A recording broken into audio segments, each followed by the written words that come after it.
La Palma del Cacique. Leyenda histórica de Puerto Rico. 1. Era el año de 1511 y gobernaba la isla de Puerto Rico Juan Ponce de León, por otro nombre el capitán del Higüey, que tan luego como obtuvo del monarca su reposición, envió a España acusándoles de excesos a su antecesor Juan Cerón y al alguacil mayor Miguel Díaz. Habían formado los nuevos pobladores junto a Quebrada Margarita en la comarca del hoy llamado Pueblo Viejo, la villa de Caparra, cuyos restos se ven en la actualidad entre las malezas y que debieran conservarse con exquisito esmero por ser la primera piedra que en aquel lejano país asentó nuestra raza.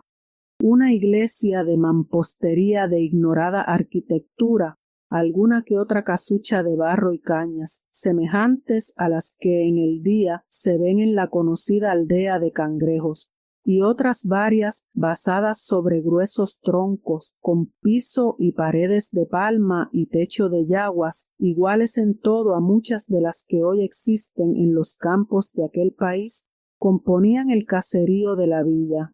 Había además una plaza en medio y sus calles, si no rectas, estaban entapizadas de lozana hierba.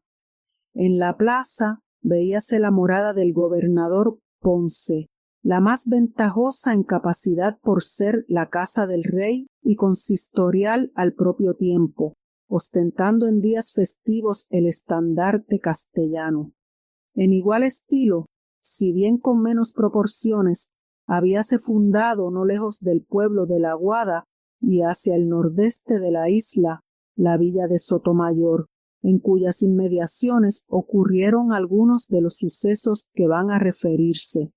El gobernador Ponce, continuando el sistema establecido en la isla española, había procedido al repartimiento de los indios de Borinquén en encomiendas. Consistían éstas en poner cierto número de indios al cuidado de cada uno de los conquistadores y pobladores según sus hechos e influencia, reservando algunos al rey, pero este sistema, sobre ser muy perjudicial a los naturales, arruinó con el tiempo la población y cultivo de los campos, por lo que el monarca en más de una ocasión trató de modificar y aun de abolir este sistema de repartimientos tan debatido y que a causa de los opuestos intereses y pasiones inconciliables ha sido la cuestión de más importancia durante la primera época de la historia moderna de aquel país. Esta institución, como su nombre lo indica, imponía tanto al encomendero como al encomendado deberes mutuos que jamás se cumplieron por parte de aquel que estaba obligado a alimentar a sus indios, cuidando de su salud y de su educación civil y religiosa, al paso que el último debía ayudar a su señor en las tareas y labores de sus cultivos y granjerías. Pero el poblador exigía demasiado de las fuerzas del indio, olvidando su doctrina y su alimento, y éste, exasperado o temeroso, se alzaba contra el encomendero o le abandonaba refugiándose en la aspereza de las montañas, sin que las repetidas instrucciones del monarca ni las evangélicas amonestaciones de los religiosos bastasen a contener el tamaño mal, traspasando por una y otra parte los límites que la institución de encomiendas prefijaba, con daño notorio de la nueva colonia.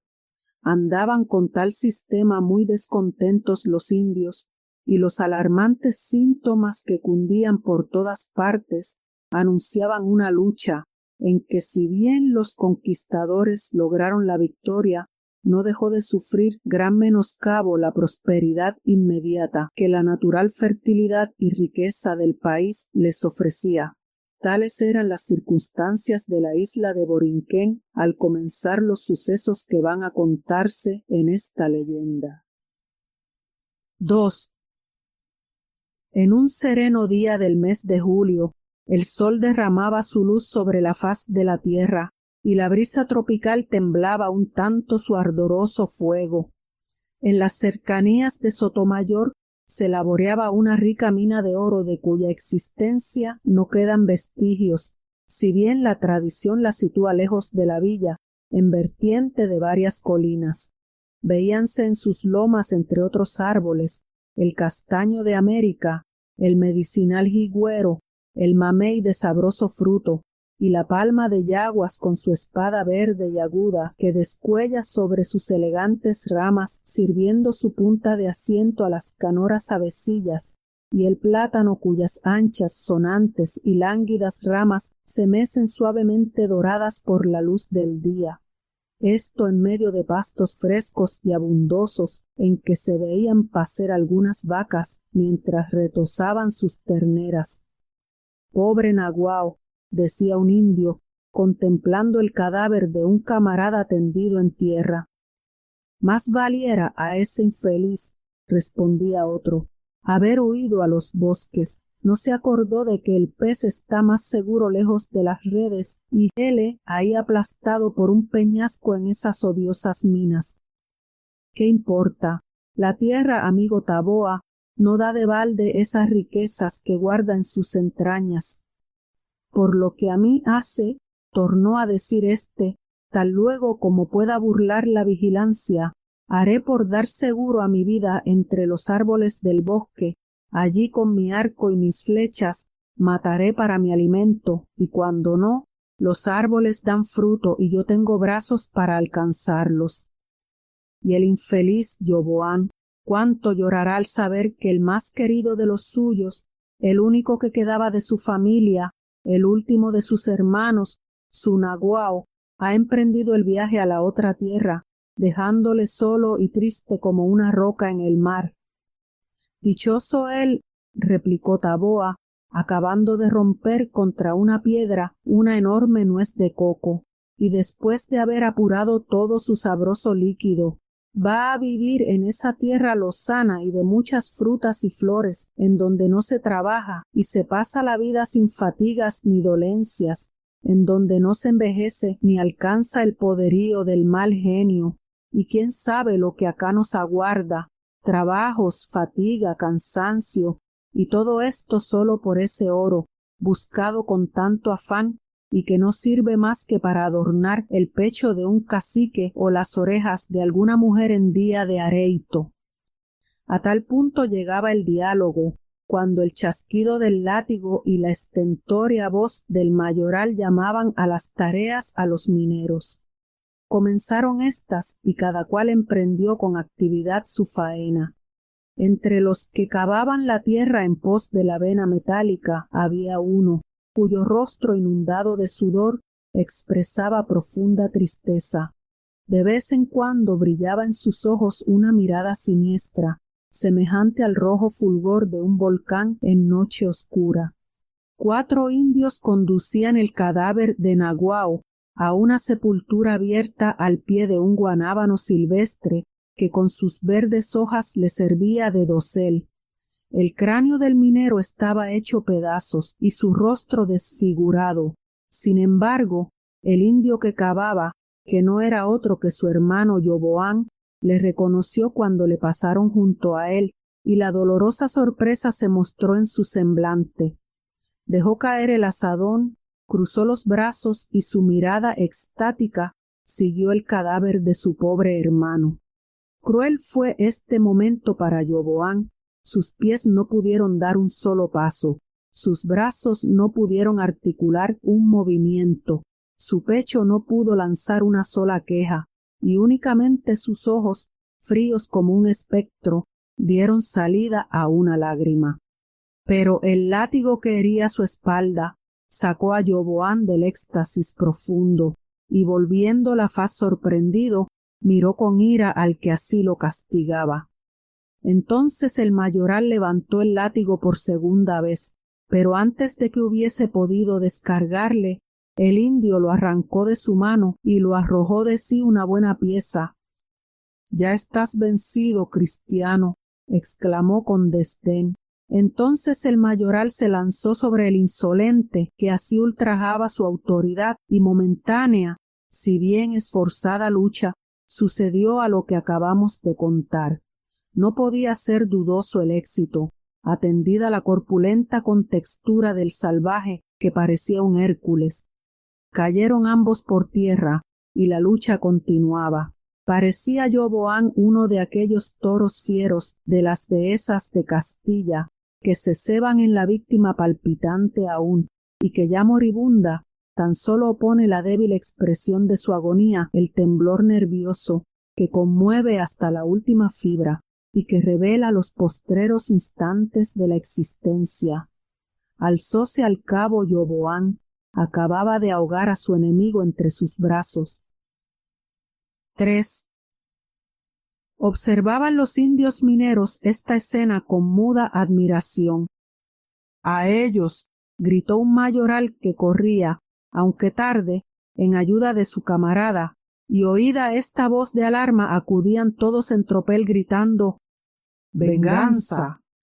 Los indios, al presenciar el triunfo de su camarada Yoboam, habían cobrado bríos y armados de los picos y azadas de sus labores, caían sobre sus contrarios dando rienda suelta a su rencor. Terrible era la pelea.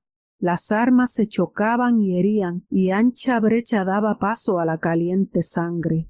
Un gozoso clamoreo anunció la llegada del valiente Guarionex, que armado de su macana daba recios golpes. Era regular y apuesta su figura, su edad juvenil. Su piel cobriza estaba, como la de los demás indios, ornada con diversas figuras, y decoraba su frente la diadema de los caciques. Pendía de su espalda la aljaba provista de agudas flechas, sobre la cual podía verse el flexible arco, y su trenzada cabellera estaba realzada por vistosas plumas. A la llegada de este campeón sucedió la del valiente Salazar, cuyo mortal acero abría con cada mandoble una tumba. De elevada estatura y robustos miembros, moreno el rostro, a cuyas abultadas facciones daban expresión unos ojos de mirada firme, negros como su cabello y espesa barba, ofrecía en su conjunto el exterior del hombre fuerte y animoso, cuya marcial energía revelaba al intrépido conquistador del Nuevo Mundo.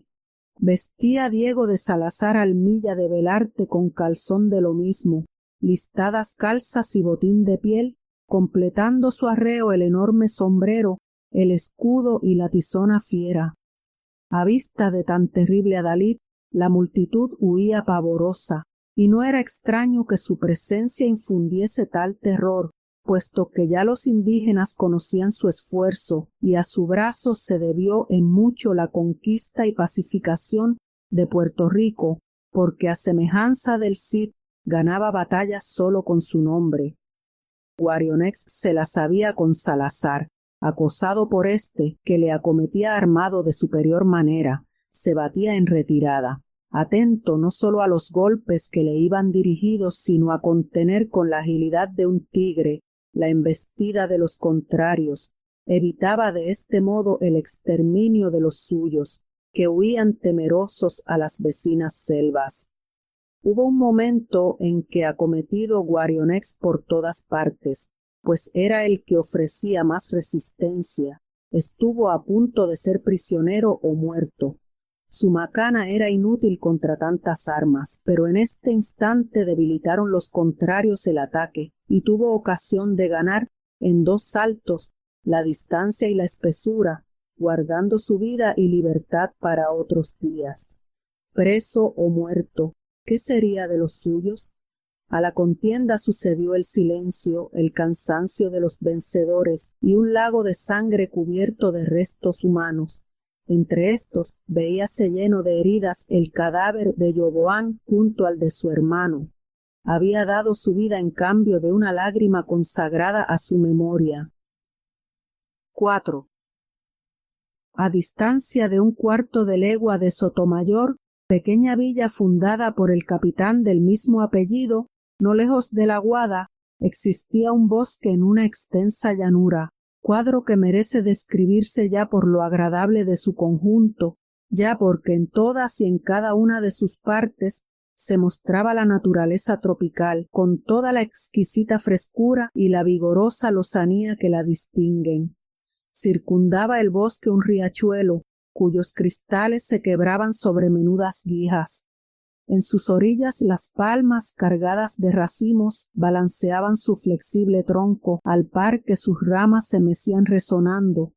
Brindaban los naranjos con su fruto de oro, mientras encantaban la vista las floridas hojas del helecho indígena, y sobre el cedro, el collor y el quiebra hacha levantábase erguida la orgullosa ceiba. Aquí y allá las flores derramaban sus aromas, al paso que llenaban el aire de armonías, el zumbador enamorado, el melodioso sinsonte, el bullicioso pitirre y la calandria esquiva. Mansión de los amores, hubiérase Venus regocijado al verla y en ella fijara su Eliseo, a poder elegirlo a voluntad, pero incompleto sería semejante cuadro, a no figurar entre sus bellezas esa alma que presta el hombre a todo cuanto le rodea.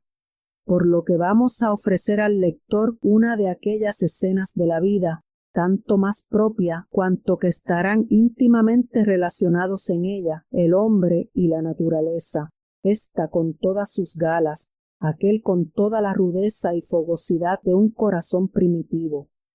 Las doncellas que acompañaban a Loarina, hermana del cacique Agüey Nabá, complacidas en gran manera de los atractivos del lugar, colocaron sus hamacas de silvestre maguey entre los árboles a orillas del arroyuelo, que, con su deliciosa frescura, a la dulce somnolencia convidaba. Bellas eran las indias que acompañaban a la princesa, pero entre sus encantos y los de su señora había la diferencia que existe entre el rosado capullo y las hojas que lo rodean. Si en las doncellas de Loarina resplandecían las gracias con todos sus fulgores, en la última se unía al hechizo de éstas la altiva superioridad de una sultana. Contaba apenas 15 años y advertíase ya en su brillante encarnación el precoz desarrollo de la vida en los países de la zona tórrida. Su cutis, con el color propio de su raza, no estaba destituido de aquella pureza inherente a lo muelle de sus costumbres.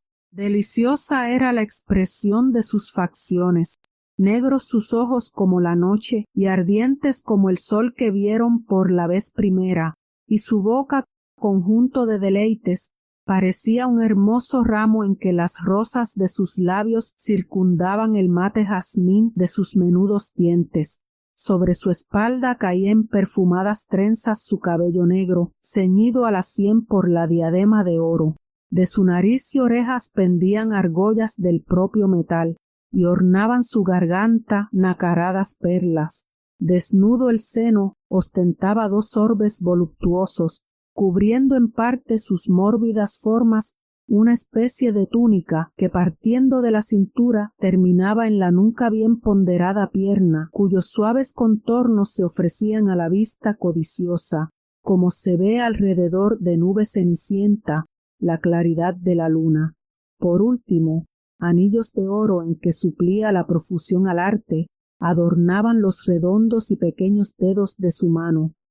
Ataviadas con gracia las jóvenes de su séquito, vagaban por el bosque, ocupadas en juegos y danzas a fin de proporcionar pasatiempo a su pensativa señora.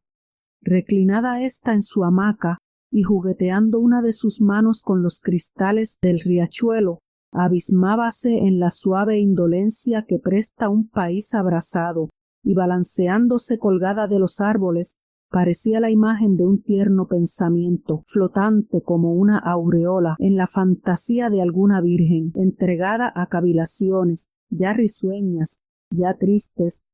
Fijábanse sus ojos en todos los objetos que la rodeaban, sin que su conmovido espíritu pudiese darse cuenta de ellos.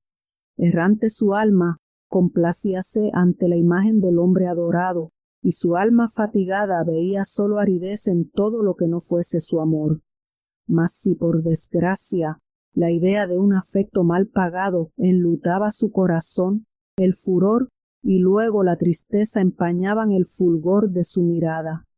Apareció de repente por entre la arboleda un indio de gallarda estatura. Su semblante era agradable en medio de la tristeza que le encubría con su manto enlutado. Su mirada era viva y penetrante, y la dulzura o el furor se expresaba con igual energía. Era Guarionex. Joven y robusto, teníanle por uno de los más animosos e intrépidos de su tierra, cualidades que había mostrado de una manera heroica en las guerras contra los vecinos caribes, perpetuos enemigos de Borinquen, y es fama que al esfuerzo de su brazo se debió más de una vez la paz o la alianza demandadas por aquellos como una merced en vista de la fortaleza de tal caudillo. El combate y el amor hallaron a Guarionex siempre pronto. Eran sus pasiones extremadas y violentas, y el amor, el odio, el valor y la amistad generosa hicieron siempre latir con fuerza la ardiente fibra de su alma.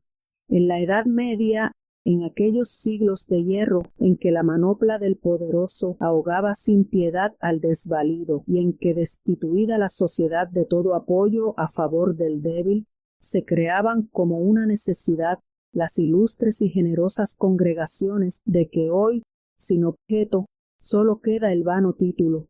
Guarionex, trasladado a Europa y educado a la usanza feudal, habría sido, obedeciendo a su corazón apasionado y valiente, todo un noble y cumplido caballero. Su lenguaje era poético como la naturaleza que le había dado el ser, y sus palabras rudas notoriamente con la belleza y energía del pensamiento, resultando de aquí aquella sencillez en la expresión que realza las sublimes concepciones de toda imaginación apasionada.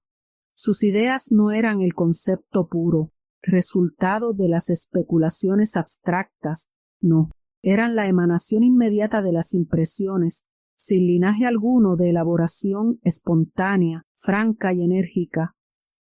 No distaban mucho la villa de Sotomayor y los dominios del cacique, y aunque encomendado como sus vasallos, merced a su nacimiento y dignidad, le eran guardadas ciertas consideraciones por parte de los conquistadores, que conociendo su influjo entre los suyos, querían evitar por la mayor suma de tiempo, puesto que los naturales se mantenían sumisos, el sangriento camino de la guerra. Dotado de gracia y gentileza, y siendo de los más poderosos señores del país, habría despertado la simpatía de la cacica más rebelde, pero perdida de amores su alma por la cruel Loarina, podía aspirar tan solo a la lenta y continua agonía de una existencia triste y solitaria, como el vivir de envejecida ceiba, abandonada de los pajarillos que su seno albergó y que la festejaban con sus cantos.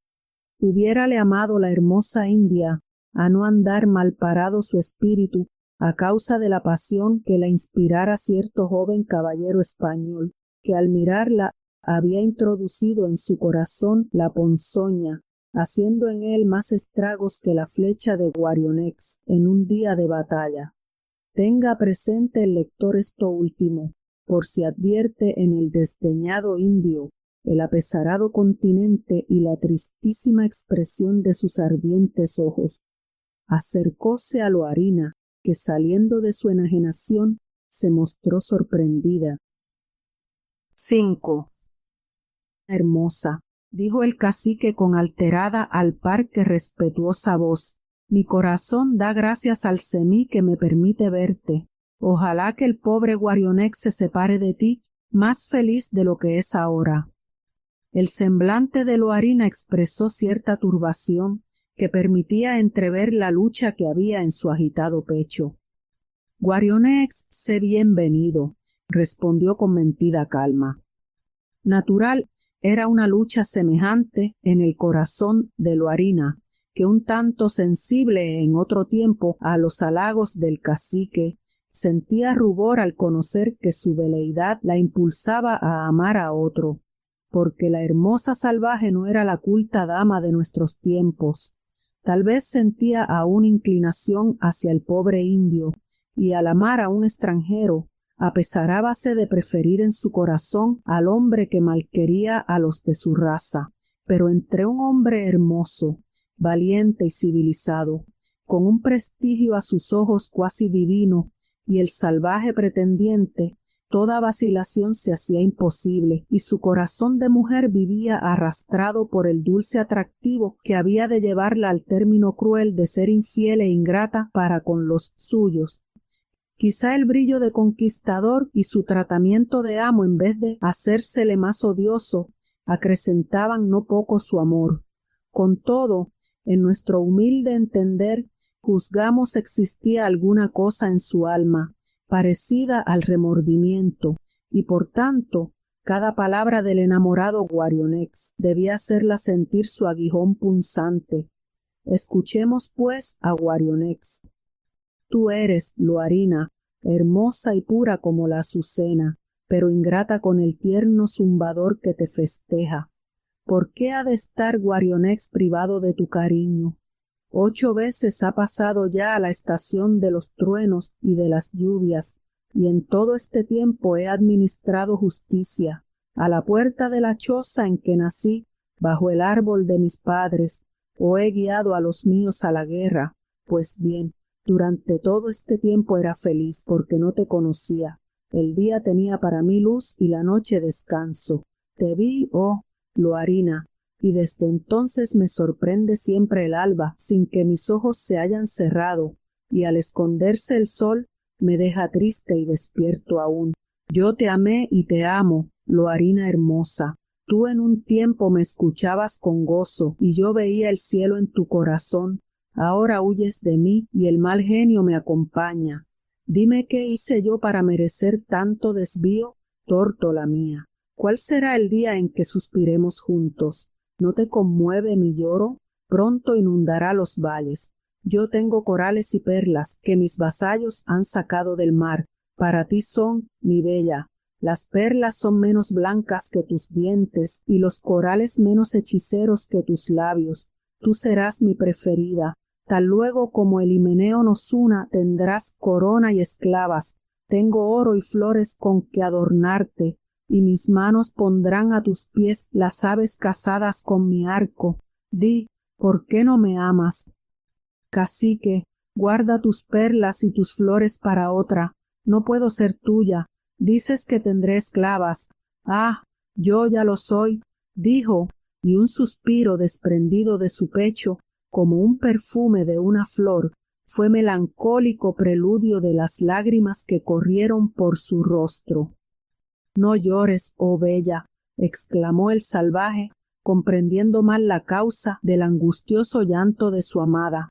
¿Lloras? ¿Por quién, Loarina? Por mí. Oh, beldad de los cielos, oh, rosa de los bosques, y arrojándose a sus plantas besaba sus manos y sus pies, llorando también. Las abrasadas lágrimas del cacique eran otras tantas gotas de sangre que el dolor había helado en su corazón, y al correr por sus mejillas dábanle al cabo un instante de ventura y desahogaban su alma como el trueno a la preñada nube. «¡Ah!», exclamó, «antes me sonreían tus labios. Mísero de mí, había creído que mi cariño, constante como el carpintero que roe con su pico los árboles para hacer su nido, llegaría al cabo a abrirme paso hasta tu corazón, pero fue vana mi esperanza. Guarionex, jamás fui desdeñosa contigo, pero mi corazón, dilo, amo a otro, a pesar mío». «Ah», gritó el cacique, «amas a otro, di a quién, no sé si para aborrecerle o para amarle. Oh, ¿quién es ese feliz, Loarina? Pero callas. Oh, sospecha». El furor se pintó en su faz como el velo de sangre que encubre al sol en día caluroso. «Guarionex», murmuró la india prorrumpiendo en sollozos. «Sí, un extranjero, un cristiano», decía el cacique con ahogada voz. «Ah, soy muy desgraciada», dijo Loarina. Dio 2 pasos hacia el cacique, miróle con compasiva ternura y se detuvo suplicante. «Eres desgraciada. ¿Y yo?». Hubo un momento de silencio. Loarina, al par que víctima del amor que el cristiano la inspirara, era inocente verdugo del corazón de Guarionex. Jóvenes y amantes hasta el delirio, Eran ambos infelices porque tan solo experimentaban las amarguras del amor sin gustar sus delicias.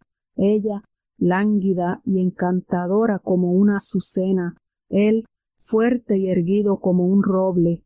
Entrambos lloraban y ninguno de ellos podía enjugar las ajenas lágrimas. Loarina se había dejado caer y puesta entre las manos su cabeza, sollozaba. Guarionex, de pie y clavado como una estatua, la miraba con inflamados ojos. Al fin sacudió sus hombros, bajó la cabeza y emprendió lentamente su marcha sin volver el rostro una sola vez. Al llegar al fin de la senda, estuvo algunos instantes pensativo, pero irguiendo el cuello, como el que acaba de adoptar una resolución enérgica, se lanzó a la espesura murmurando algunas palabras, quizá una maldición. 6.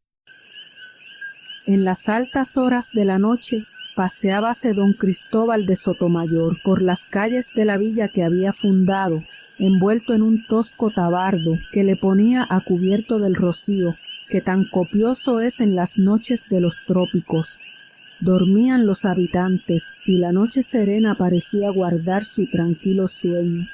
El fresco ambiente susurraba entre los árboles, al paso que la luna plateaba sus copas y los pajizos techos del caserío.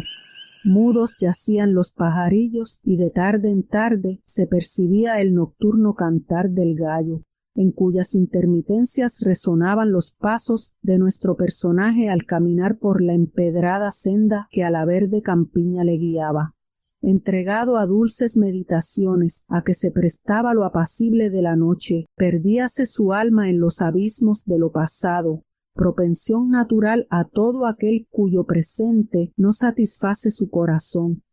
Complacíase su alma en recorrer hoja tras hoja ese libro que se llama la vida, con el mismo encanto dulce y melancólico que el avecilla recorre de uno en otro todos los troncos en que ocultó su nido, pidiéndoles un consuelo, una memoria.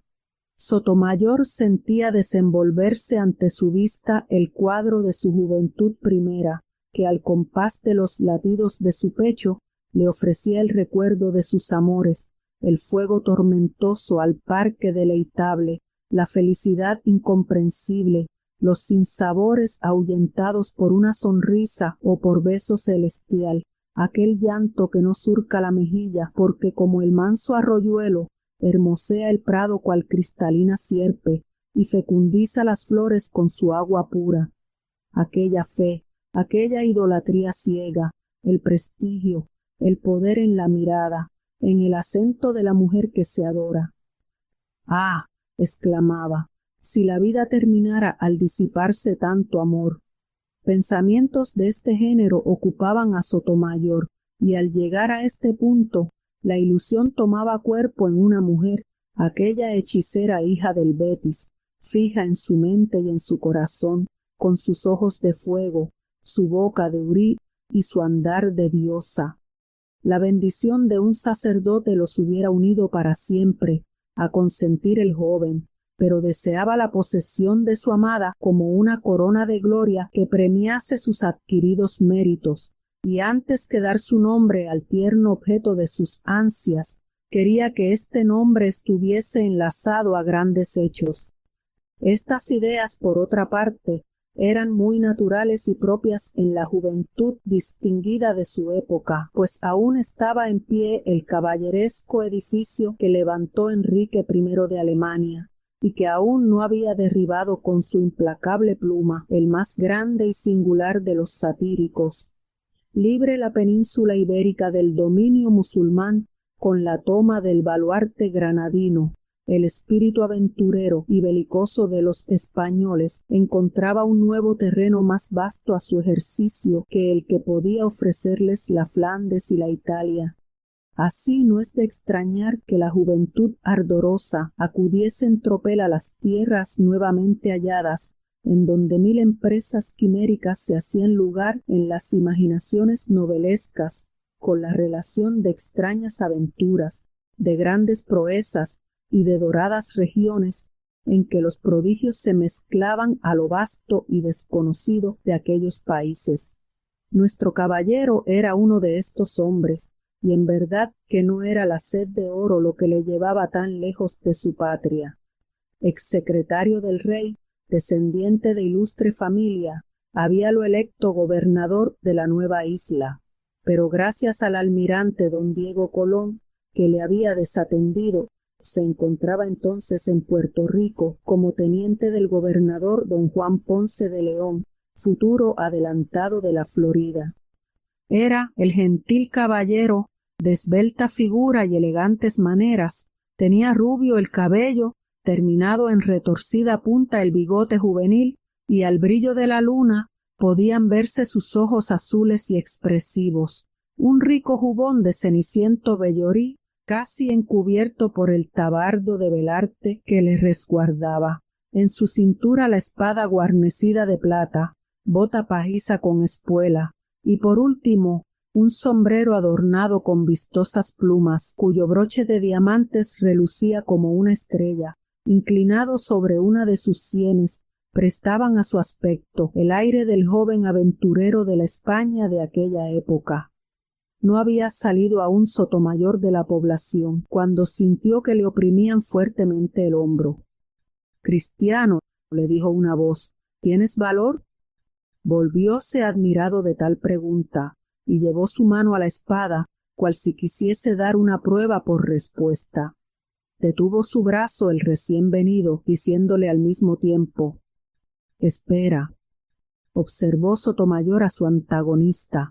En la ruda faz de éste se veía pintado el furor. «No te conozco», dijo el caballero. «Ya me conocerás», replicó aquel. «Tú amas a Loarina, y yo también la amo. Pudiera desengañarte, indio, pero creerías que te temo, y mi altivez me ordena guardar silencio y esperar hasta ver qué exiges de mí. Ella te ama también, y esa es para mí una muerte más terrible que la que dan vuestros truenos y todas vuestras armas.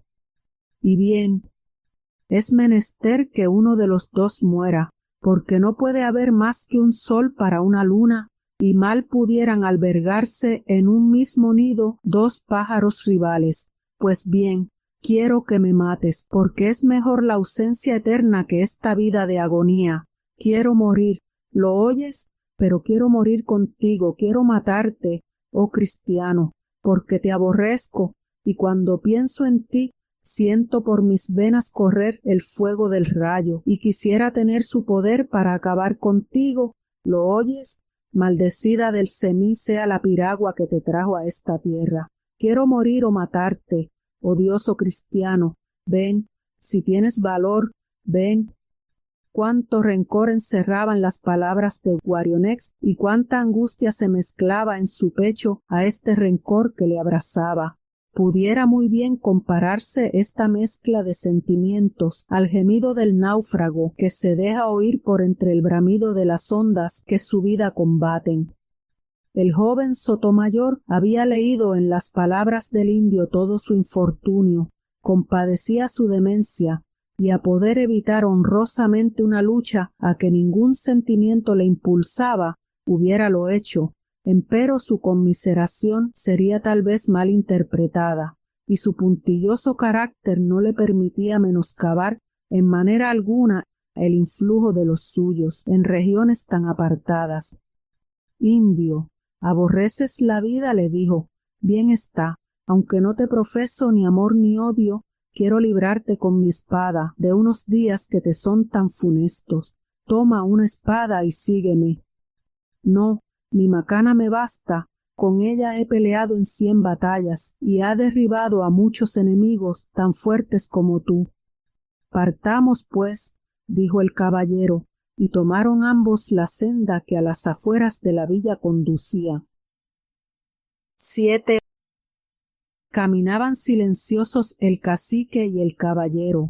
Las palabras habían hecho lugar a las armas, y la muerte de uno de los contendientes debía poner término a la causa de la querella. Este duelo por parte de Guarionex era, aunque injusto, consecuente, porque cuando el odio guía el brazo, el homicidio es un resultado criminal, pero lógico. En este duelo no entraba por nada la pueril vanidad, ni un honor mal entendido. Por parte del cacique era la expresión de la cruel antipatía que le inspiraba el hombre que le había despojado de un bien para él más estimado que su vida. Por parte de nuestro joven caballero era hijo de la necesidad, no sólo de defender la suya, sino de conservar puro entre los indígenas aquel buen nombre y reputación de que entre ellos gozaban los conquistadores. Llegado que hubieron a la llanura, desenvainó Sotomayor la espada y aguardó a su contrario. No tardaron en cruzarse las armas.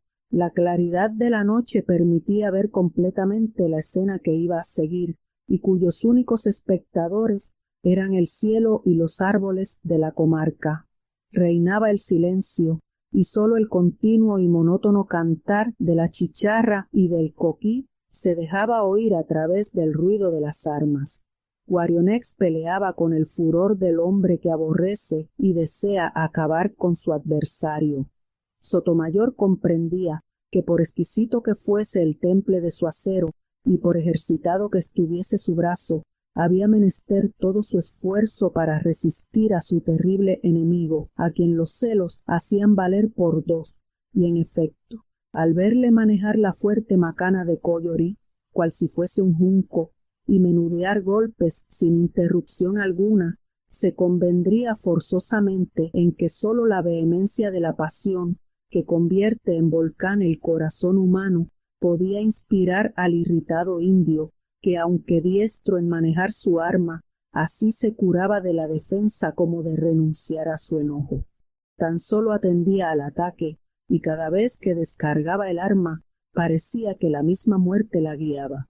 Sus ojos brillaban como los del tigre en la oscuridad de las selvas durante la noche, y a no ser invisible el genio de la tumba, podría verse triste, imponente y silencioso junto a Sotomayor. Peleaba éste con bríos y tal vez le ayudaba en sus quites la ceguedad de su contrario. Sin embargo, había instantes en que necesitaba de toda su destreza para disputar la vida a aquel salvaje, que cual la cortante hoz pugnaba por cegarla en sus más floridos años. No temía la muerte si ésta era honrosa y daba renombre, empero una muerte oscura, en lucha con un desconocido, con un salvaje, muerte que no era útil al mundo ni a sí mismo, era para él insoportable. De repente la espada de Sotomayor se deslizó a lo largo de la piel del indio, que al sentirse herido redobló su coraje. Levantó su macana que descargó con tanta fuerza que al encontrar la espada hiciérala pedazos, y al caer sobre el caballero borrara de una vez de su corazón todos los anhelos de futura gloria. Sin embargo, de que rehuyó el cuerpo, no pudo evitar que le descoyuntara un brazo que a ser el derecho pasara lo del todo mal. El dolor le dio nuevo empuje. Cansados estaban ya nuestros valientes, e indeciso se hacía el resultado de la contienda, cuando el salvaje, ya desesperanzado de morir o de acabar con un rival odioso, arrojó su macana a luengos pasos, exclamando con desdén: «Arma inútil, impotente para matar a un cristiano».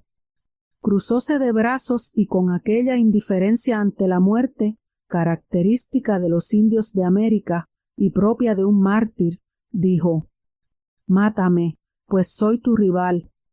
«No», contestó el caballero tendiéndole una mano, «vive y sé mi amigo, valiente indio». «Ya moriré», dijo el indio, sin corresponder la afectuosa instancia del joven castellano. «Ya moriré, aunque la muerte mía es un árbol que florece demasiado tarde».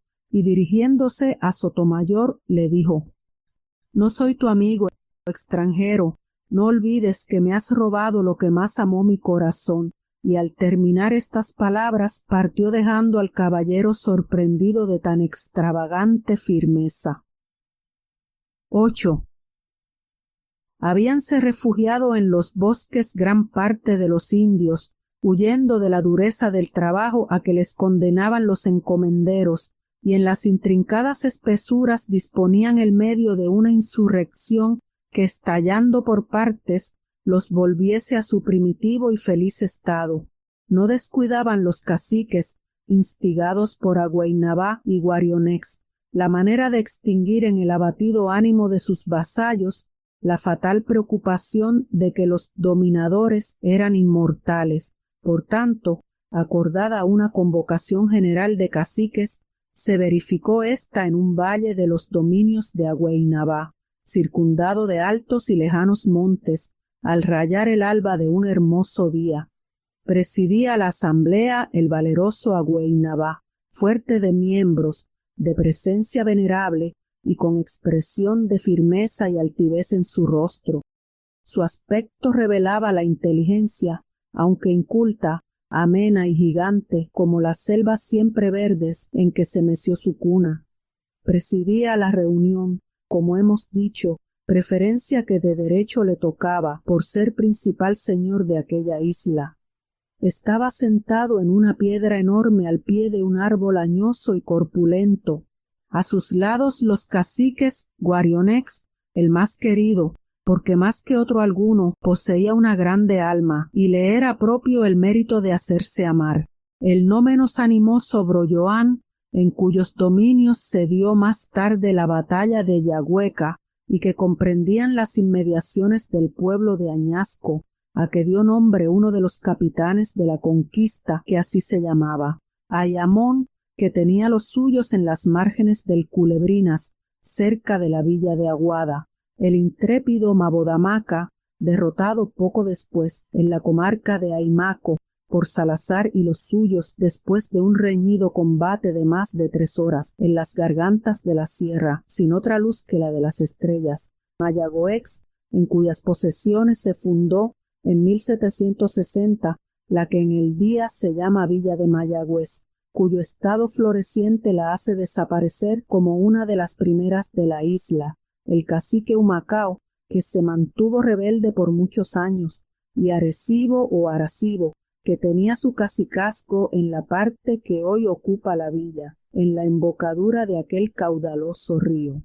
A más de estos había otros, cuyos nombres no han brillado en la conquista y que omiten los cronistas de aquella época. Todos cual príncipes de la primera estirpe, señores de tierras y vasallos, ostentaban en su frente la diadema y en su pecho el guarín o plancha de oro, emblema del cacicazgo y requisito indispensable para tener asiento y usar de la palabra en aquel soberano concurso. En el centro, sobre un pedestal de piedra, se elevaba el ídolo de Borinquen. Era de figura humana, si bien bastante imperfecta. Adornábanle con profusión las piedras y los metales preciosos.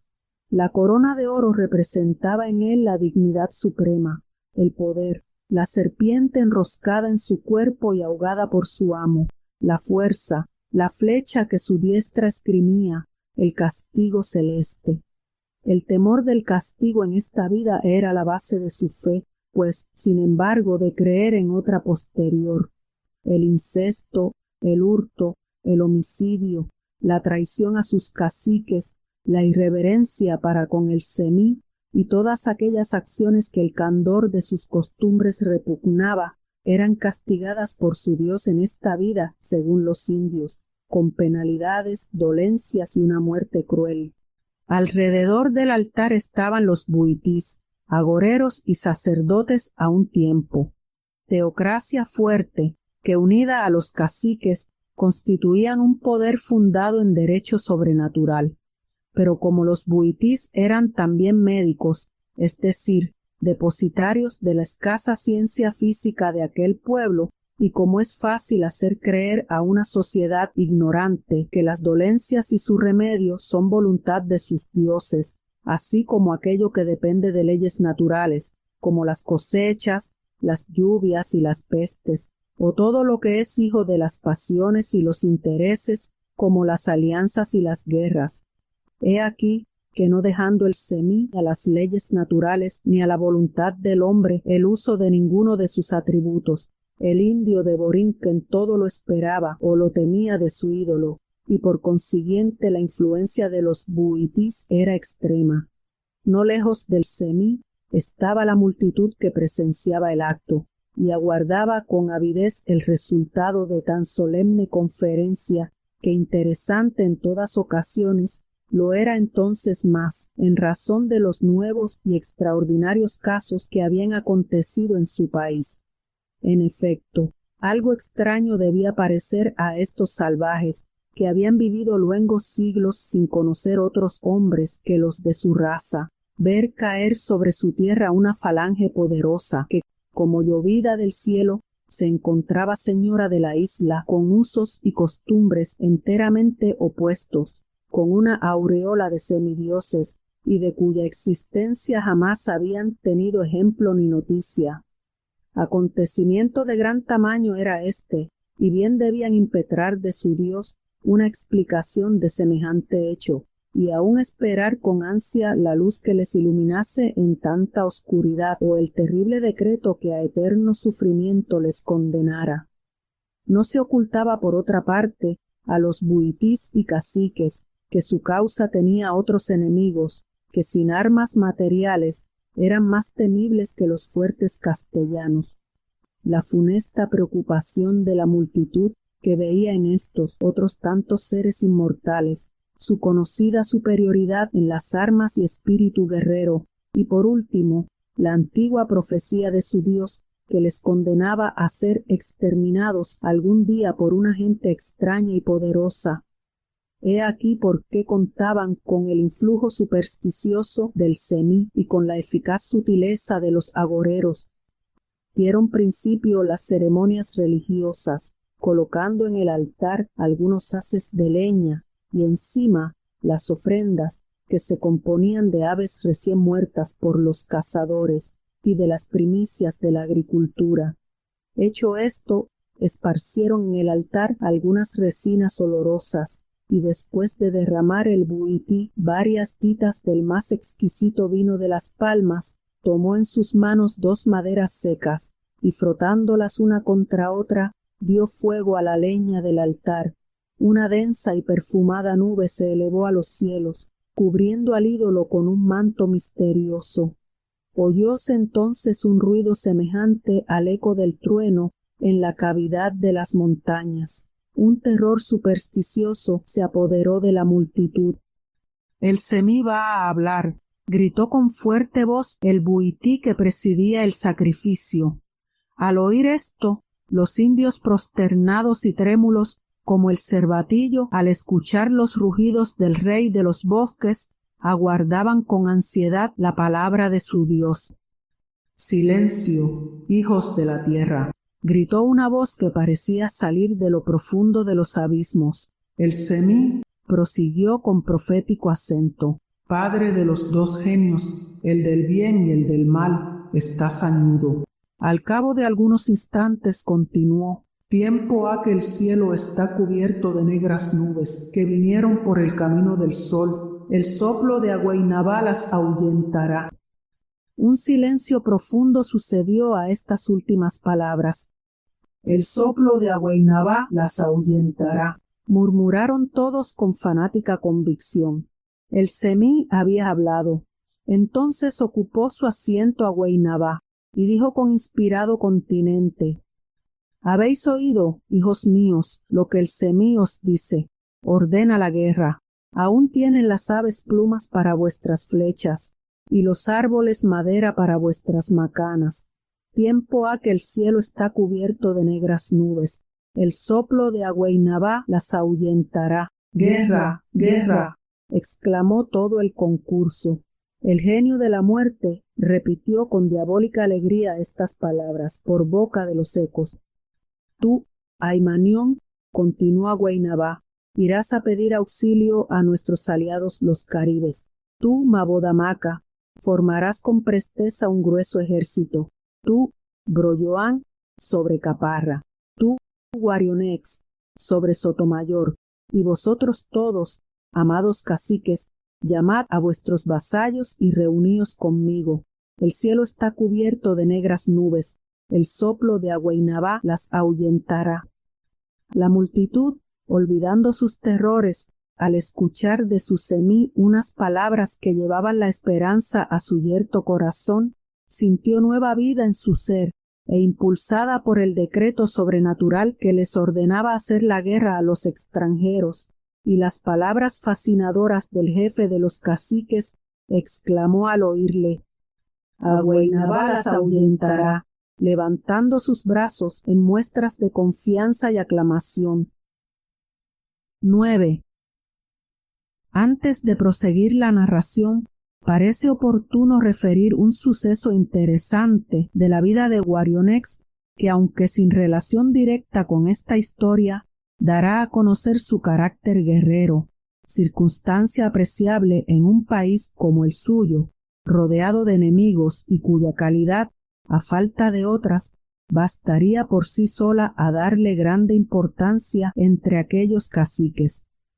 Pocos meses antes de la llegada de los españoles a aquel país, heredaba Guarionex la corona de sus padres y hallábase accidentalmente en las tierras de Mayagoex, celebrando las bodas de una de sus hermanas con este cacique.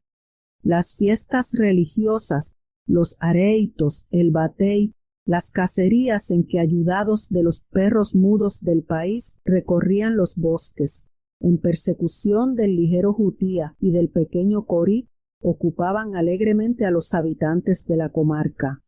Estaba situada la población principal del cacicazgo en la embocadura del río. Componíase de un centenar de chozas, entre las que descollaba alguna que otra vivienda de mayores dimensiones.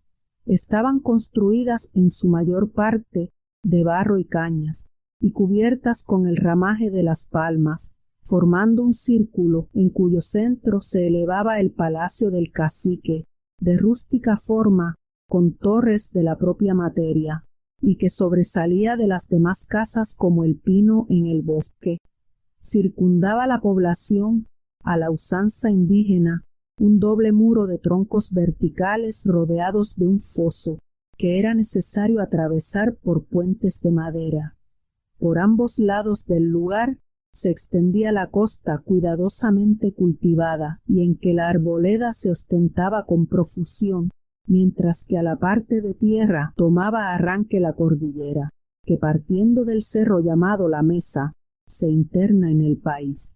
Alrededor de la población estaban los jardines, en que las rosas y claveles servían de asiento a la pintada mariposa, cuyos colores resplandecían a la clara luz del día naciente, mientras que por la noche revoloteaban en derredor los ligeros cucuyos, cual si fuesen aladas estrellas. En la margen del río veíase el baño de la cacica, cuyo recinto estaba encubierto por una cerca de verde majagua y altos bambúes, que cual una cortina misteriosa impedían el paso a miradas indiscretas. Sería mediodía cuando los moradores de la costa divisaron en el horizonte cómo una docena de velas, cual blancos cisnes, se deslizaban velozmente por la superficie del mar. Eran los caribes que se preparaban al asalto. Cundió la alarma en el contorno y se dispusieron a recibirlos. El cacique Mayagoex estaba ausente, y en su defecto Guarionex, después de enviarle un expreso con tan inesperada nueva, reunió la escolta que había traído de sus estados y que se componía de más de 100 gandules, escogidos entre los más valientes y robustos de sus vasallos. Arengóles, manifestándoles el peligro en que se hallaban, puesto que los voraces y perpetuos enemigos de Borinquen, violando los pactos, rompían las hostilidades para lanzarse sobre el país y destruirlo. Es necesario, añadió, que los vasallos de Guarionex prueben que las flechas enemigas no les arredran y que ellos solos bastan para vencer a sus contrarios cualquiera que sea su número. Después de revistar y arengar de este modo a sus soldados, tomó una posición conveniente, no lejos del río tras un pequeño cerro, y aguardó a las piraguas caribes, que estaban ya a un tiro de flecha de la costa. El crepúsculo iba a terminar, y el silencio reinaba cuando saltaron en tierra. Guarionex salió a su encuentro y fue saludado con una descarga por parte de los invasores. Algunos de sus soldados cayeron en tierra, heridos por las emponzoñadas flechas de los caribes. Feroces gritos de guerra resonaron por todas partes, y la hueste borincana, tan veloz como el rayo, se lanzó sobre ellos. La confusión y la muerte reinaban junto a Guarionex, que semejante a un león, tan solo despojos dejaba en su carrera. Atónitos los caribes con tal ataque, sin poder hacer uso de sus mortíferos arcos, se veían obligados a sostener cuerpo a cuerpo una lucha en que, si bien la ventaja del número estaba de su parte, tenían que combatir con los fuertes y aguerridos soldados de Guarionex que peleaban no tanto por amor de gloria, cuanto por no caer en las garras del enemigo, que condenaban al prisionero a ser víctima de su voracidad. Encontráronse en medio de los combatientes los caudillos de ambas partes. Era Jaureibo de colosal estatura, y su rostro expresaba la estúpida ferocidad de la hiena. Blandía su arma con tal destreza y era tan horrible su aspecto que al verle huían despavoridos sus contrarios. Vióle Guarionex y fuese contra él. Durante algún tiempo dieron y recibieron sendos golpes con igual pujanza, pero Guarionex fue desarmado, y entonces uno de los suyos se lanzó a recibir el terrible golpe que amenazaba a su señor. Cayó muerto a los pies de Jaureibo, pero el caudillo de Borinquen, recobrando su arma, acometió con tal denuedo que presto sería vengada la muerte de su heroico vasallo. Asombrado el Caribe en vista de tanto furor, se retiraba paso a paso mientras que su enemigo le perseguía sin cesar. La contienda estaba suspensa, y la multitud aguardaba confiada o temerosa el resultado de este parcial combate. Llegaron marchando los caciques a la cerca que cubría el baño ya descrito, y allí Jaureibo, abriéndose paso con su hercúleo cuerpo a través de las ramas que quebraba cual si fuesen menudos hilos, se precipitó en el recinto de la hermosura, no sin que su adversario lo siguiese en breve. Un grito de sorpresa y de susto hirió sus oídos, y las jóvenes indias que se bañaban corrieron a refugiarse en la opuesta orilla. Una de ellas permaneció en el río, sin tener fuerzas para huir. Parecía una sirena sorprendida en su cantar. Náyade gentil, adormecida en brazos de las aguas, era Loarina. Guarionex la vio y sintió en su pecho el fuego de la dicha, y en su brazo el poder de la victoria. 10. No esperaba el cacique tal encuentro, puesto que juzgaba que las jóvenes estarían al abrigo de los muros, pero ellas habían desechado todos sus temores al pensar en que Guarionex era invencible. No fue menor la admiración de Jaureibo al ver tan rica presa, y sus ojos brillaron con impuro fuego. Volvieron en sí ambos contrarios, se acometieron, y en breve la macana del borincano derribó al Caribe, y el doliente clamor de los suyos, como un velo fúnebre, cubrió su último instante. Desordenadas las huestes huían en pos de las piraguas salvadoras. La noche tendía su velo sobre el campo, y las naves bogaban protegidas por las sombras, cuando anunciaron a Guarionex que en aquellas iba una de las cacicas robada por los caribes. Guarionex, con un gesto, indicó a los borincanos su mandato y lanzóse al mar seguido de los suyos. «Nos conocen», decía esgrimiendo su macana con una mano, mientras que con la otra cortaba las olas, cual si fuese la quilla de un bajel. El instinto del amor le hacía suponer en la joven robada a Loarina, su amada, la mujer por quien diera toda su sangre. El cacique pensaba en ella cuando sintió en su cuerpo el áspero y frío contacto del tiburón, y el doloroso grito de uno de los indios le hizo estremecer. Un «ay» más doloroso y débil que el primero resonó en los oídos de los indios, que al volver los angustiados ojos vieron a su infeliz compañero sepultarse en las olas para siempre.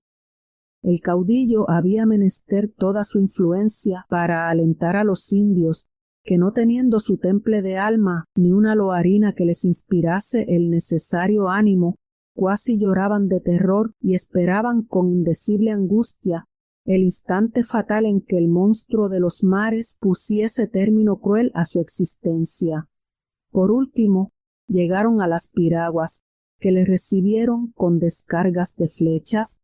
Los sollozos de una mujer resonaron en el corazón del cacique como un acento amigo.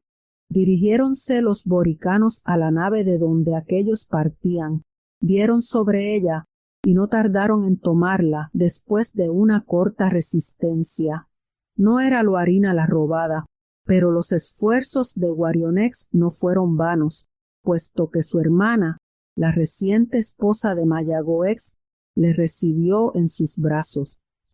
Al llegar a la playa, fueron recibidos con entusiastas aclamaciones, y Mayagoex salió a su encuentro. Entonces el cacique, entregándole a su esposa, le dijo: «Toma esta perla, que no está bien fuera de su concha».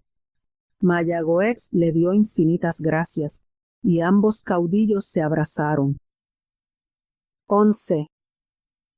Después de suplicar alguna indulgencia a los críticos rigorosos por la digresión última, es oportuno que el lector se traslade por segunda vez al lugar y época de esta historia, para que anudada nuevamente pueda, si a bien lo tiene, seguirla hasta su fin.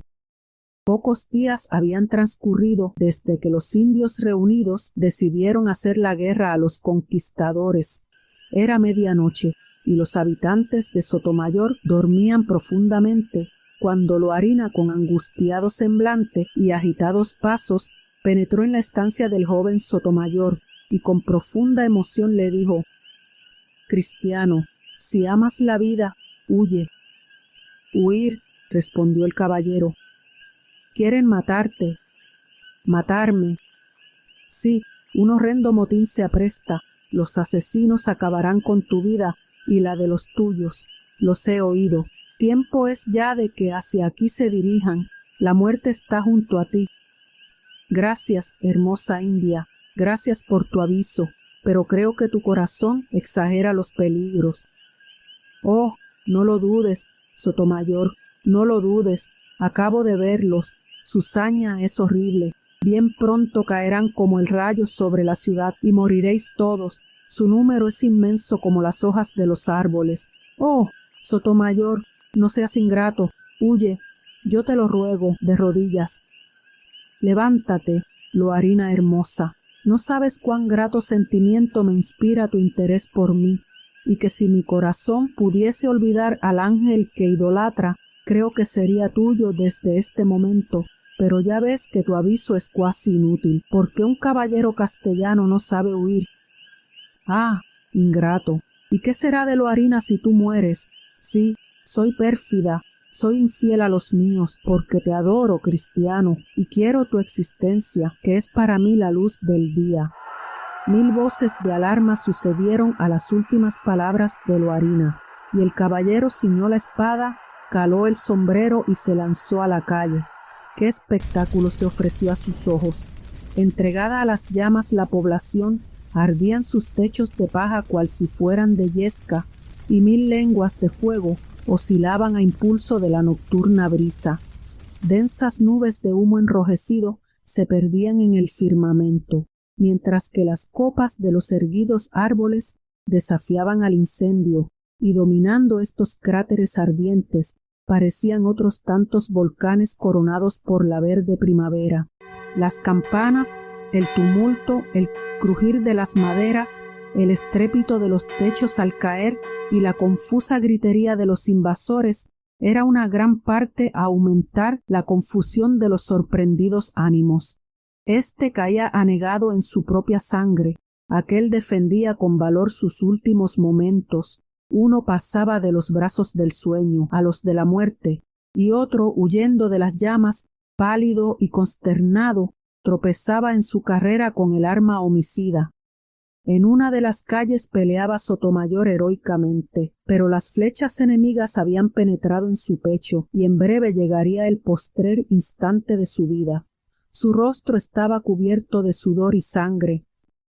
«Dejadme a Sotomayor», gritaba Guarionex, acometiendo al desdichado joven. «Te he cumplido mi palabra», añadía con sonrisa feroz. Los esfuerzos del caballero eran impotentes contra tantos enemigos. Su brazo se abatía y la sangre que corría de sus heridas agotaba no poco sus fuerzas. La espada cayó de su mano y el grito de una mujer detuvo el brazo de Guarionex. Era la enamorada cacica, que cual un ángel trataba de proteger al caballero con sus alas amorosas. Había caído en brazos del cacique y sus ojos suplicantes se habían cerrado. Estaba desmayada. Los de Guarionex expresaban el amor, la desesperación. Entonces el arma rencorosa y cruel de otro cacique derribó al caballero. Su semblante mostraba el último reflejo de una luz que va a apagarse, la hermosa y débil agonía del heroísmo. Guarionex era generoso y apartó la vista de un enemigo que ya no era temible. Arrojó su macana y tomando en brazos a la débil Loarina, se alejó rápidamente. El humo del incendio le ocultó con su tesoro. 12. Abatida estaba en verdad la joven Loarina desde que los brazos del cacique la arrancaron del lugar de la contienda. Habíala llevado a una gruta, situada en la ladera de una verde colina. Daban sombra a su entrada los mameyes y guayabos. La matizada piña con su penacho verde esparcía sus olores en torno de sí, al paso que, brotando de una peña un raudal de agua pura, corría por el verde césped e iba a rendir tributo al vecino río que, despeñándose no lejos de allí, formaba una cascada cuyo estruendo continuo despertaba la melancolía, dulces pensamientos. Sentada la cacica a la puerta de la gruta, no respondía una sola palabra a las respetuosas que le dirigía Taboa, el fiel vasallo de Guarionex. 2 días habían transcurrido sin que sus labios hubiesen gustado apenas el alimento que solícitas manos la ofrecían, ni sus ojos se habían cerrado a aquel tranquilo y encantado sueño que hacía su delicia en otro tiempo. En actitud pensativa, la indecisión que reinaba en su espíritu, a causa de ignorar la suerte del hombre a quien amaba más que a su mísera existencia, la reducía al triste estado de anhelar la muerte como un bien inapreciable. Guarionex, el cacique fatal que la adoraba, no volvía. Había muerto, o tal vez las faenas de la guerra le impedían consagrarse a las varias y privadas sensaciones de un amor puro y desgraciado. Quizás un sentimiento generoso le prohibía turbar con su presencia un dolor sagrado aunque odioso para él, o más bien los celos le ponían en el caso de evitar toda revelación por su parte respecto del sangriento fin del caballero, cuya circunstancia le obligaría a presenciar con la hiel en el alma el silencioso correr de lágrimas vertidas al recuerdo de un rival afortunado. Pero el cacique se ofrece a nuestra vista, y toda conjetura es vana. Su andar lento y vacilante revela la timidez, la indecisión. «No quería verte, cruel», dijo el enamorado con angustiosa voz, acercándose a ella, «pero mi corazón me arrastra y no puedo más. Cuando Loarina está triste y llora, Guarionex quiere estar a su lado, triste y llorando también». «¿Por qué me trajiste aquí?», dijo la india. «Para que seas mía», respondió el cacique. Hubo un momento de silencio, al cabo del cual preguntó Loarina con voz débil. «¿Vive Sotomayor?». El cacique no respondió. «Ingrata», murmuró enseguida, retorciéndose los brazos. Luego prosiguió: «No me preguntes por mi rival, porque es matarme. Pregúntame si te amo, cruel. Sí, te responderé, más que a mí mismo. ¿Y cómo no amarte? ¿Hay algún día sin sol o Loarina no es hermosa?» «Basta, basta, Guarionex. Amo a Sotomayor y mi vida es suya. ¿Por qué me arrancaste de su lado? Quiero morir o vivir con él. ¿Lo oyes? Pues bien, muere con él, pérfida. Síguele al sepulcro porque ya no existe. dijo el indio con el acento de la amargura. Ha muerto, dijo Loarina con la postración del estupor.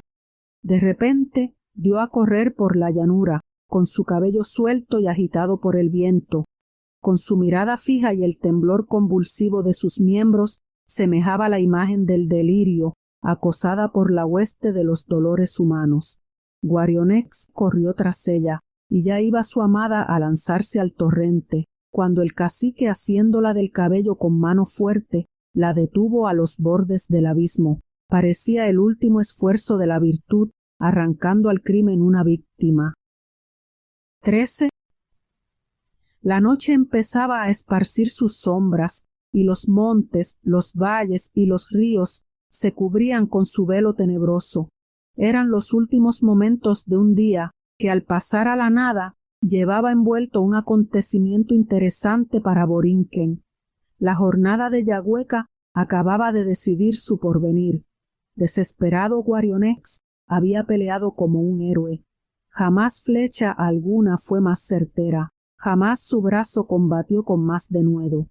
Diezmados los suyos por los golpes enemigos, huían despavoridos o eran víctimas del acero castellano. Necio fuera su empeño al oponer sus débiles flechas y macanas al acerado peto y al brazo poderoso y ejercitado de los vencedores de Boabdil. El indio de Borinquen tenía valor, pero en la impotencia de su estado podía ser una víctima, no un héroe. La noche era oscura, y sólo de vez en cuando el relámpago iluminaba la tierra con su brillo siniestro, mientras que el lejano trueno retumbaba sordamente.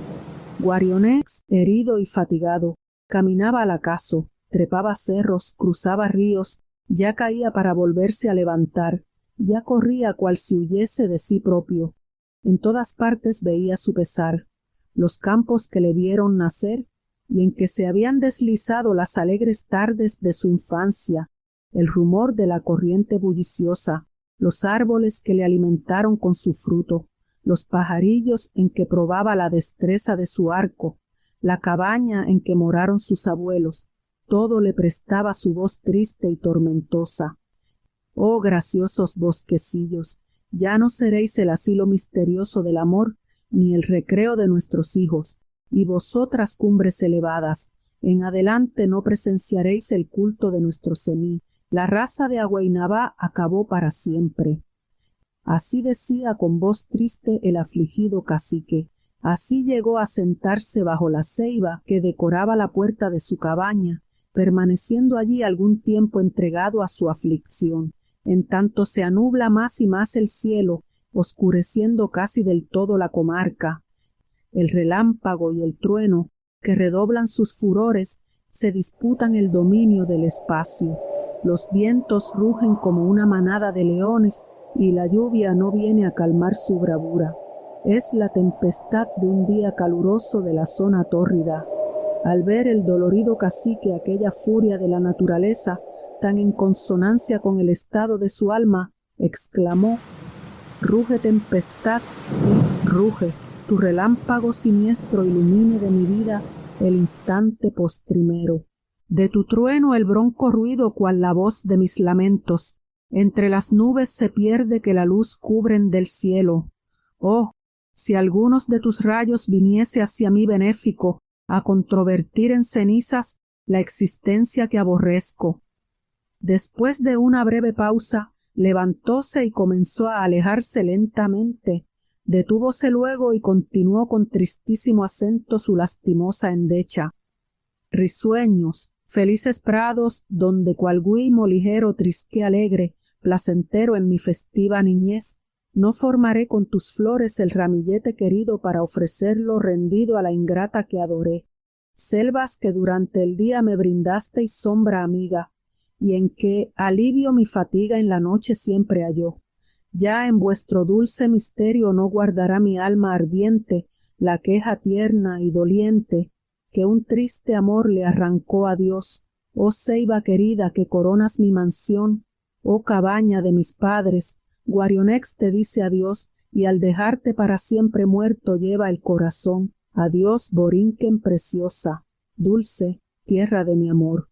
Sepúltala, oh mar inmenso. Adiós, Borinquen, adiós. Al llegar a la próxima ladera, lanzó una última mirada a los objetos de su tierna despedida, que quedaban ya envueltos en las tinieblas de la tempestad.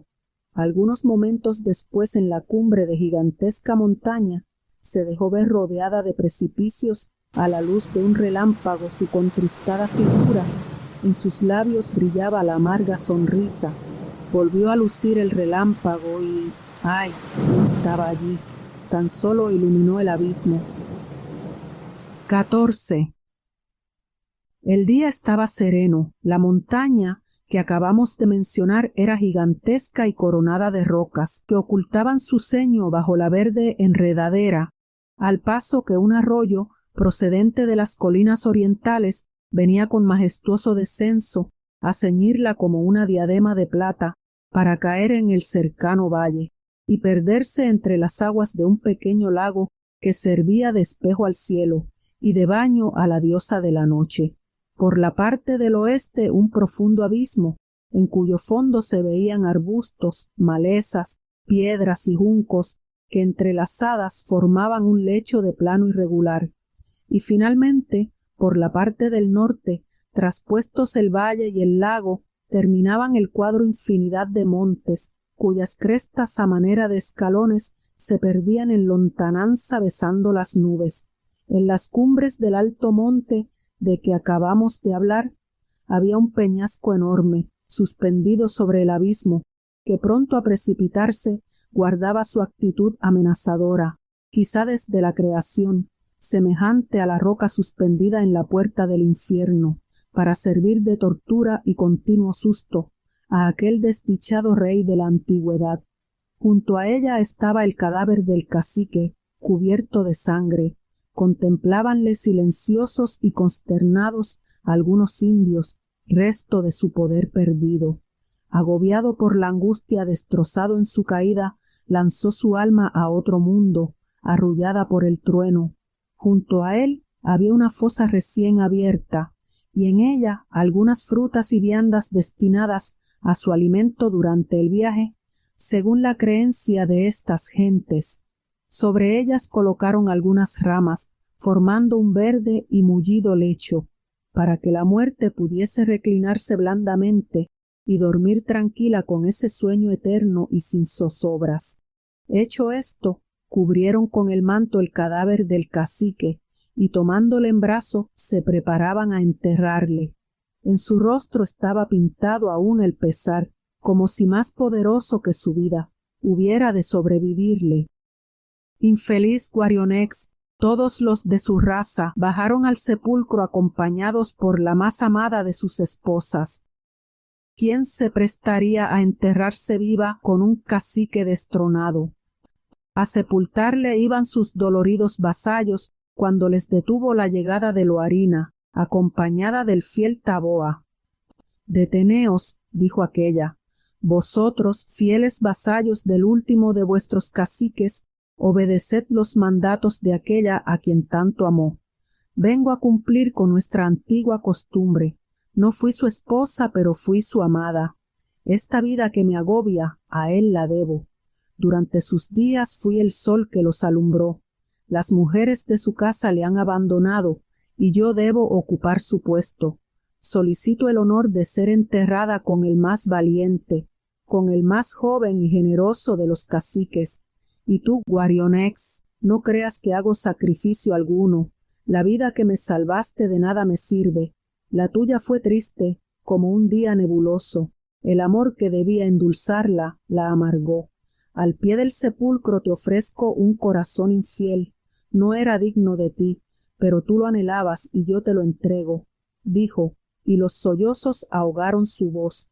De rodillas y abrazando a Guarionex le bañaba con su llanto, hijo de un tardío amor, no daba la vida al que hubiera muerto por verlo derramar. Loarina, en la primavera de sus días, bella como un astro, estrechaba contra su seno palpitante el cadáver del hombre que lozano en otro tiempo y marchito ahora parecía una burla del destino. Poseía al fin aquel amor que anhelaba con vehemencia y tanta dicha no era bastante a reanimar su corazón helado. Cuán indiferente es el sepulcro. Abrazados los dos amantes, bajaron a la tumba. Loarina era el alma de la muerte. Taboa se despidió de sus señores y la tierra los cubrió para siempre. El sol que salía presenció el himeneo y los pajarillos lo celebraron con sus cantos armoniosos. Algunos años después nació al pie de la roca una palma que respetó siempre el huracán. Al ponerse el sol cada día, al tender la noche su velo, se oyen algunas palabras que parecen salir de su elevado tronco. Estas palabras pertenecen a un idioma desconocido. Las voces que las pronuncian revelan la alternativa de un diálogo en que se percibe la ternura y la tristeza. Parecen hijas del dolor de un hombre y del amor de una mujer. Si durante la noche el viento brama, el relámpago brilla, retumba el trueno, la lluvia cae a torrentes, se oyen de vez en cuando los acentos de un hombre que llora su país natal. Aquel árbol no da fruto, renuévase de continuo, gallardéase al suave empuje de las brisas, dominando el contorno. En sus ramas se mece la paloma y la cotorra indiferente, precursora de la lluvia, despliega al sol sus pintadas alas. Aquel árbol se llama la palma del cacique. Alejandro Tapia y Rivera nació en San Juan, Puerto Rico, en 1826. Narrador, poeta, historiador y dramaturgo puertorriqueño. A los 8 años su madre se muda con él y su hermana a Málaga a reunirse con su esposo, quien era militar. Un año después regresa con sus hijos a Puerto Rico por problemas de salud. Al regresar, Tapia fue a estudiar al Liceo de San Juan y luego continuó estudios en el Seminario Conciliar San Ildefonso. Estudió contabilidad. Fue desterrado por problemas con un oficial del orden público. En Málaga va a vivir con su amigo José Julián Acosta y Román Valdoriotti de Castro. Quiso estudiar abogacía, pero sus medios económicos no se lo permitieron. En España logró recoger un gran caudal de documentos relacionados con la historia de Puerto Rico y en 1854 publicó Biblioteca Histórica de Puerto Rico, una gran aportación a la historiografía puertorriqueña. Se dedicó al comercio y a escribir para revistas y periódicos. Entre sus numerosas obras literarias se destacan sus novelas Cofresí, Póstumo, El Transmigrado, Póstumo, El Envirginiado, entre otras.